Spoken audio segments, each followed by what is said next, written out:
Di pwede. Isang araw ay nagselos ang asawa niya. Nakita ko na may babae siya. Umiyak ang kanyang anak at pagkatapos ito ay pinatak.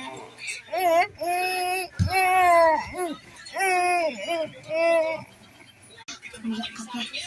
Pasensya na anak.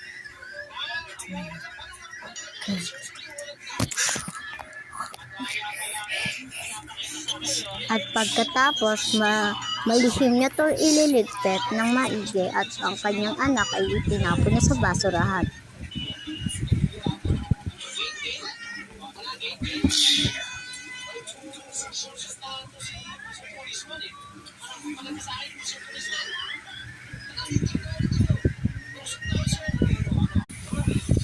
Dapat wala nang tunay. Patay yung asawa ko at yung kabit niya. Hindi kinalipas ay nabuo niya na ang mga kailangan niya na Kompleto ko ng mga papeles para makapagtrabaho. trabaho ka sa kabit niya. Walang hiya siya. Naging ako sa kanya tapos gaganunin niya lang ako.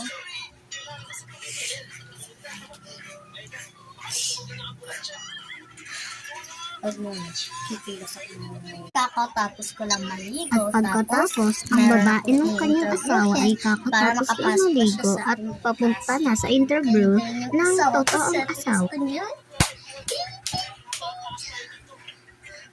Di kayo may asawa. Hindi kinalipas, dumating ang kanyang asawa at sinampal niya ito. Asawa, nandito na ako. Mukhang bad trip ka na naman ah.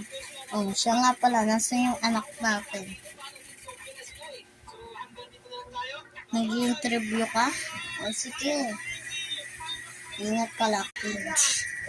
Hindi kinalipas, pumunta siya ng interview at pagkatapos, ang kabet ay ginawa niya parang kwekot fishball.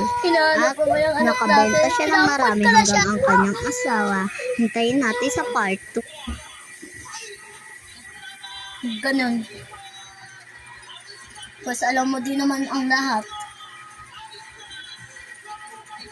Alam mo may babae ako. Pero ano? Bobo ka. Maya-maya lang. Di mo na makikita yung... Maya-maya lang. Di mo na makikita yung babae mo. Okay? Nandito na ako. Which is... Ano yan? Alam mo bang ginagawa sa amin? Ginagawang fishbowl at kikyam.